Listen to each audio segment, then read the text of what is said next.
Happy Colts game preview episode. What's up, fellas? We're back. We're having a good time. It's Thursday night. It's in the 50s here in California. The winter is here. We got a ball game Sunday, y'all. We got a ball game. Just had to make sure my door was shut so I'm not being too loud for my roommate. Yeah, we got a ball game Sunday. Today, Thursday, was my Friday at work. You know what that means. Space dust in hand. Boom. Look at that guy. Look at that guy, huh? You can't see him. Really need to get a backdrop, is what I'm trying to say. But we did it. We are excited about a game. I'll admit, man, when I had Aaron and Andy on, 2 episodes ago, we were giving the Bengals eulogy. We thought that was it. We're like, hey, we'll see you next year. I made the comment. I was like, yeah, this is going to be like, I'm going to feel what it'd be like to podcast during the 90s with the Bengals. Because I made that promise. Even though he went down, the podcast wouldn't end. And I also was giving Jake Browning all the flowers. Little tongue-in-cheek it sometimes. But I'll be daggoned if he did not do it. He resurrected the Bengals season. I'm trying to tell you guys, man, this guy is God. Or at least Jesus. It's December. His birthday's coming up. All he wants for Christmas is a playoff game. And in all honesty, though, very winnable game Sunday. Very, very winnable game. We'll talk about it, obviously. But regardless of what happens, like, I'm just grateful. I'm grateful that for one more week, we got excitement in football. Because going into last Monday, like I said, it was just kind of a let's see what we can do. Let's, not lose by 9.5. Let's see if we can cover the spread. That'd be cool. Maybe Higgins can have a couple catches. So his contract year, help him a little bit. Maybe Jamar can do a thing or two. And he did. He went over 1,000 yards again, which was cool. I believe 6th, 5th or 6th. God bless it. Mixon became maybe 5th. Let's say 5th. And if it's 6th, it'll soon be 5th. Leading rusher in Bengals history. So, just all in all, what a cool game. Like, none of us expected, especially that output from Browning. I wasn't very confident in a win either, if I'm being honest. Now, I think most of us can share that. And now look at us. We're playing ball. It's exciting. We have a game. And here's the thing. Regardless of what happens, I am just grateful that Jake Browning gave us one more good week of football. One more week of excitement. I'm going to the bar Sunday morning, drinking beers, going to be cheering on the boys, decked out in my probably Hubbard jersey. Probably wear my Hubbard jersey. We're 1-0 in my Hubbard jersey. So I'll break that out Sunday. See you at Thunderbird. If any of my boys on the west side are listening or watching, I'll be there. Be there, Rowdy. You'll hear me. And yeah, let's talk about the game. And I'm sorry. Look, I knew I was trying to get some Colts fans. I know there's some dirtballs that are Colts fans. I'm sorry I didn't get you on. Um, because I got a question, my very first question from a listener that I'm going to be diving into later, and it's going to take a little bit of time. So I don't like to make these too long, unless I have, a little round table, which, I'm probably going to have again. Um, I want to invite people on that are fans of Zach Taylor and that have stood by him even on the bad games. That's my thing. You can't come on here and act like you're and be a Zach Taylor stan now. 'Cause that's not happening. I want somebody that has stood by Zach Taylor, even in our losing streak, even in just everything. I want that play. I want that fan here. I don't want ones that just if he does well, then they show up. So, all right. Had to check my phone was ringing. But yeah, how about some more space dust? We don't got to work in the morning. We're good. Let's talk about it. Sunday, Sunday, Sunday. In the jungle against the Colts. Let's do this. Battle of backups. I hate how much I love Minshew. I hate how much I love him. Have you seen that mustache? Beautiful. Yeah, Minshew and Browning. Battle of backups. Battle of teams that both have a lot to play for. If I'm being honest, and let me know what you guys think, I feel like every game now for us is a playoff game because I don't think I think we have to. I know Andy talks about 10 being the magic number, and I hope he's right. I still think it's 11. We win out, that's 11. And there is a certain team that we play that might have our number, if I'm being honest. I'd love to be wrong, but uh, we don't have the man that owns that team besides one game. But yeah, we'll talk about that in weeks to come. So about the Colts, they're on a little win streak. I think it's 4 games. 3 of those games, they beat the Titans, and the Titans took us to the dog farm. The dog farm? That's not right. Took us to the dog shed, I believe. Something. It's one of those things, all right? It's something. But they beat the piss out of us. That's all it comes down to. They destroyed us. That game was honestly, I talked about it, and I still to this day have never been that upset or angry with a Bengals coach for that was when Burrow was still not 100%. We were down by way too much with like 6 minutes left in the game, and they kept sending him out there. And he was just getting violated all game. So I still remember that game. Probably one of my worst weeks ever as a Bengals fan. Was almost my Andy Ruther moment. There for a while, I questioned, why do I cheer for I support this guy. Like I buy jerseys, ball caps, all this stuff to support these guys. And this is what they're giving me. They're trying to take them out.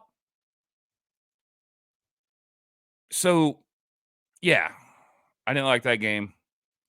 And the Colts have beat them. They beat them by 3, I believe. The games, though, on this winning streak of the Colts, besides uh, Nashville, Tennessee, I'll give them that. Like, good win. Good on you guys. That's impressive. But the other 3 games, Patriots, Tampa Bay, and Carolina. It almost has like the Cowboys vibe to it, where Yeah, they're on a win streak, but who have they really beat? Those 3 teams. And all 4 games besides the Panthers have been one-score games. And I have a suspicion, like, I really do, I think the line, they're favored by a point and a half. So, basically, a pick 'em game.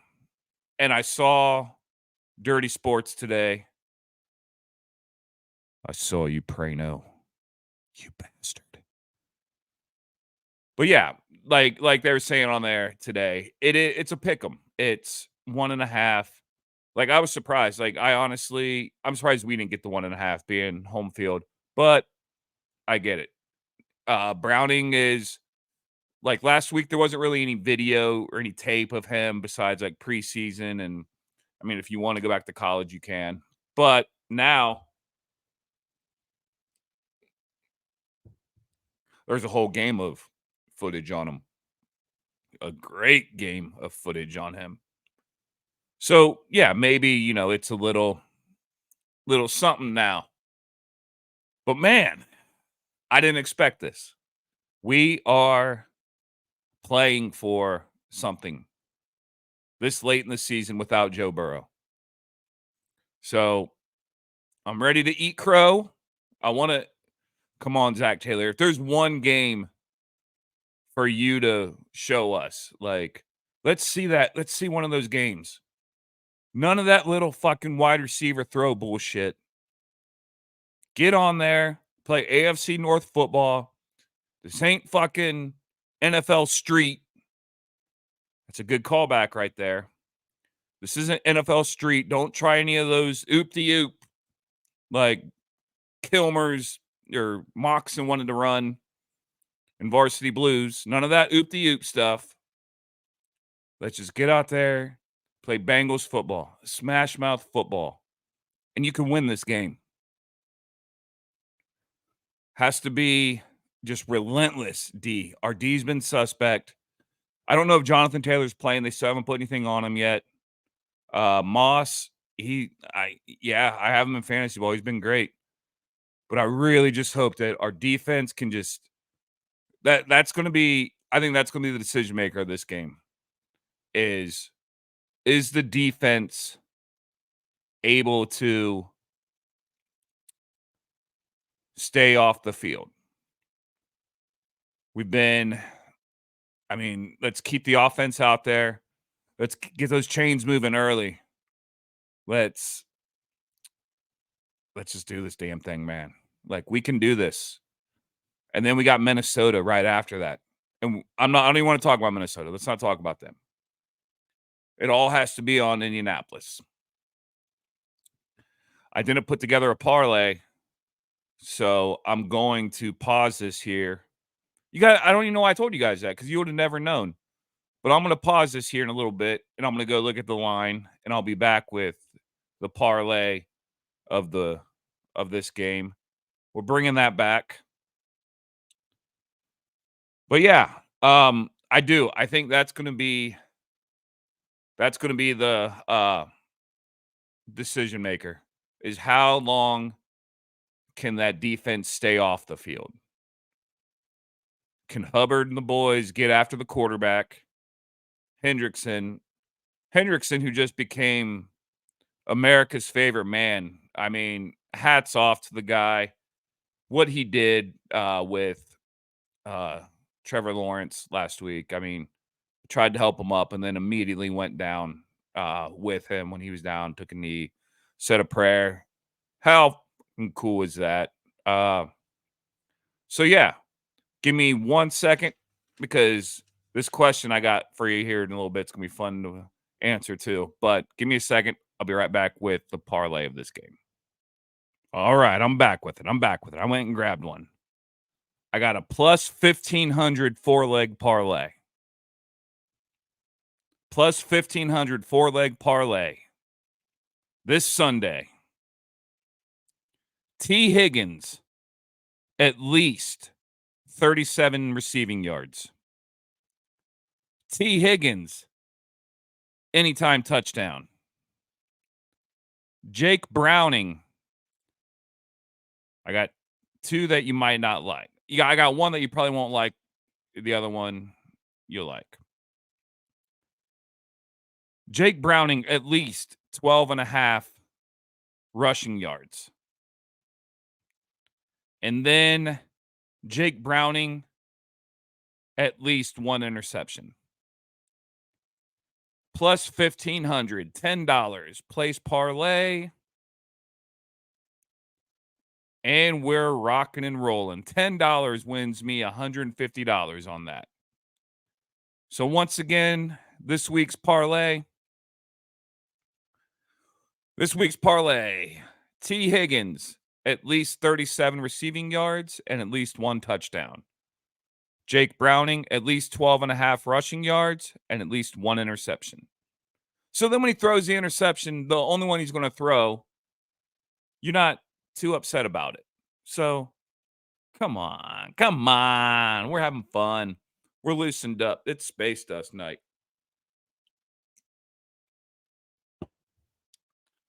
So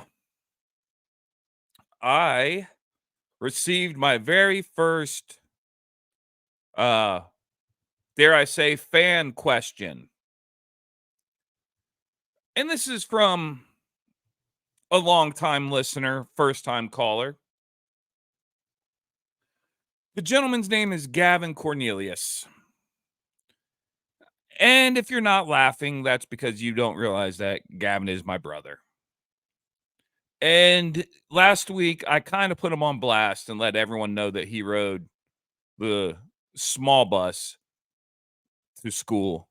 But then I was called the name that I wanted to call people because I called it the small bus when Mike Wolf, that golfing stallion, told me that you call it the short bus.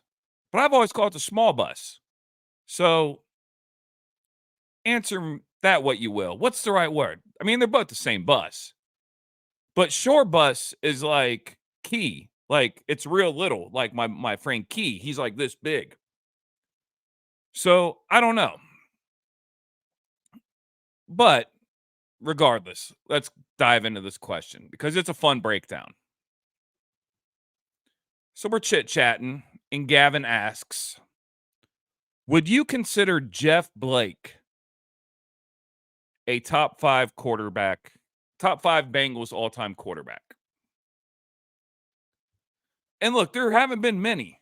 That's one thing that people confuse about the Bengals and Browns is the Bengals take care of their quarterbacks, as we just saw with Burrow's contract extension. But the Bengals take care of them. And so this wasn't that hard of a question to really dive into because you could pretty much name the quarterbacks that would be in the competition with Jeff Blake for a top 5 all-time Bengal quarterback. So let's get into this, all right, shall we? Look, I'm not even going to get into his stats. Joe Burrow, arguably the best quarterback in Bengals history already. And Jake Browning's not eligible for this award, so don't give me Jake Browning yet. We can talk about him in a couple more weeks in this award. But no, Joe Burrow is obviously already there. Like what he's done for Cincinnati is incredible. So we're already putting him somewhere in the top 5. You could say 1 or 2, in my opinion. Let's talk about who I think would be towards the end of the top 5. These next 2 guys.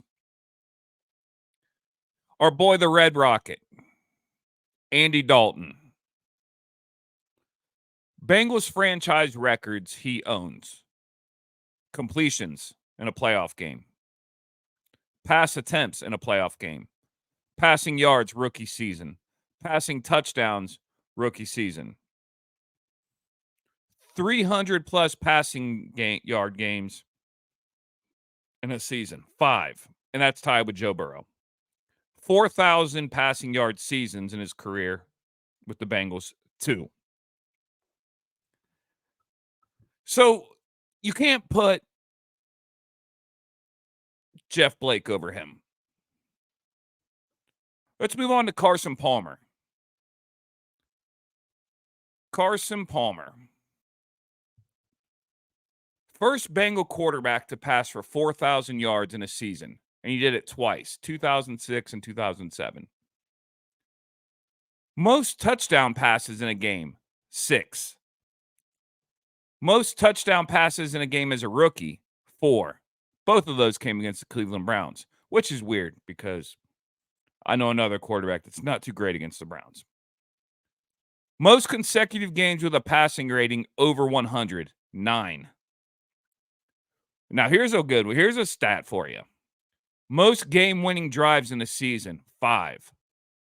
Who's he tied with? Jeff Blake. So, you gotta there's Jeff Blake, making his case. Carson Palmer is also the Pro Bowl MVP in 2006. So, Jeff Blake, I don't know.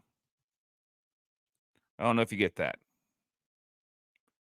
Then you got Boomer Esiason, right? And I'm not going to keep wasting our time and go through every single stat. Boomer, we all know, is in the top 5, right? Just real quick, Boomer threw for 37,920 yards and 247 touchdowns as a Bengal. Pretty impressive. And he came back to the Bengals at the end of his career. I thought that was pretty cool. So I'll drink to that. Boomer was selected to play in 4 Pro Bowls. He won a season MVP and the Walter Payton NFL Man of the Year award with a Super Bowl appearance in 1988. Shout out to my Barney's crew. 88. So you can't really put Jeff Blake above that. Then you have Ken Anderson. As of 2022, Anderson holds at least 18 Bengals franchise records. And I'm not going to get into all of them, but here's some of them. Completions in a game, 40. Pass attempts in a career, 4,475. Passing yards in a career, 32,838. Playoff game, 354. Passing TDs in the playoffs, 9. Playoff season, 5 in 1981. A playoff game, 2 against the Jets with Boomer Esiason. Hold on, that doesn't make sense. Passing touchdowns, 9. All right. I don't get that. Sorry. I'm buzzed up a little bit. Let's skip to the good ones.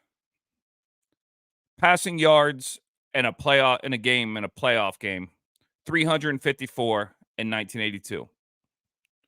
Then 2 consecutive 300-yard passing games in playoffs. That was a lot right there. That was a copy and paste job, and I should have probably read that before I started. But Ken Anderson had a great career. Arguably the best Bengals quarterback ever. For now. You have your old heads, you're the old Bengals fans that will argue for him, in which they should. And then you get to Jeff Blake. Jeff Blake's numbers don't really add up to any of those. I don't think ever. I don't know. Jeff Blake did have cool t-shirts, though, when he came to Cincinnati. The Shakin' Blake t-shirt was the best t-shirt of its time. I still remember that shirt to this day. This kid in my class had one, and I was so jealous of it. And honestly, it was a girl named Amy who is still a Bengals fan. So shout out to you. I remember you had a Jeff Blake shirt in third grade, and I always thought it was cool. I still remember. So you can't really say that Jeff Blake is a top 5 quarterback. But I'm going to tell you why he is.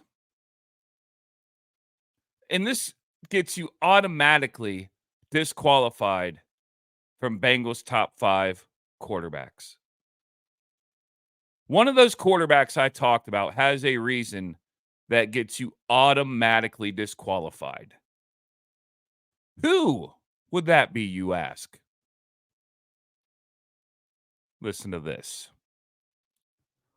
Although not officially retired by the Bengals, Ken Anderson's number 14 had been held in reserve and not assigned to any player by the team until Anderson started coaching for division rival Pittsburgh Steelers.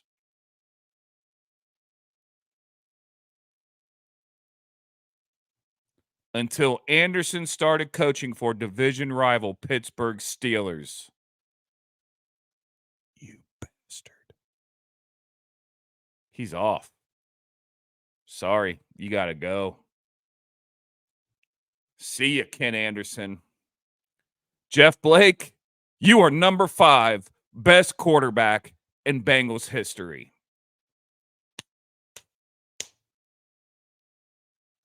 And that's how that's done, folks.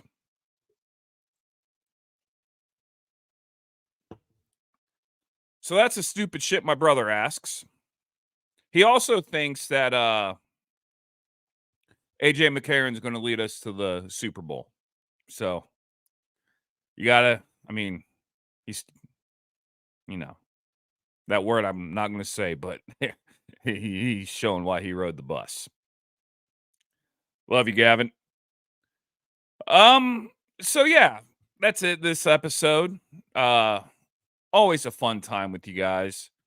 Like I said, man, this is going to be a great game. I think it's coming down to one score. And I really hope we can't afford let's make Money Mac. We need the field goals. And let's just do the damn thing. It's, as Burrow said, like you're 1-0 every week. Like just that's all you have to do. And we'll see. We'll see what happens. The NFL is wild right now. You never know. It's any given Sunday. So, like I said, it feels like playoffs like every week because you never know. You never know who's going to win, who's going to lose. There's never like any guaranteed wins anymore in the AFC. NFC, yeah, I'm pretty safe to say that it's Eagles and 49ers over there.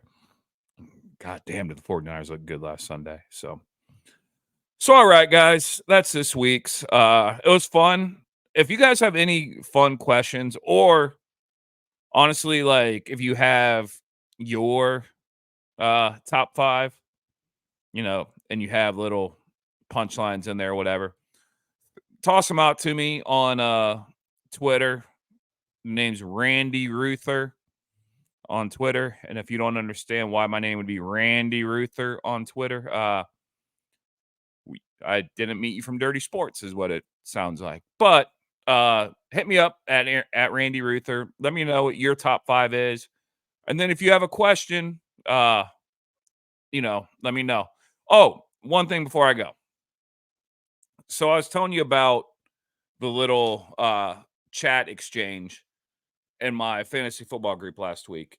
And when I was telling you, I used somebody else's joke and I went blank while I was saying that. So I want to, as a comedian as well, like I don't want to take credit for something that I didn't say. So when I told the group T. Higgins is mad because he's not going to get to throw a ball tonight, that was dirtball Luke Stolze's joke. That was Stolze. And I said that, and I used that joke in my exchange in a chat exchange. And when I said it last week, I went I had a brain fart. Like his name slipped my tongue, like slipped my mind, slipped my tongue, whatever. But I forgot to give him credit for that. And that's what I was trying to do. That's why like I went a little quiet after I said the punchline, like T. Higgins is mad that he's not gonna get throwing. So shout out Stolzy. That was his joke, and it was hilarious. And I liked it. I also liked my joke about Zach Taylor confusing shit. I am a mess already. Great. I like my joke about Tyler Boyd being confused for Mohamed Sanu because Mohamed Sanu could throw the football really well. I thought that was very underappreciated. But it's been a half hour. You guys have been great. I'm going to get out of here. I'll be back Monday, hopefully with a Victory Monday podcast. Thank you guys for listening. Please like, subscribe, all that fun stuff. And from me to you, as always, Hoo day, baby.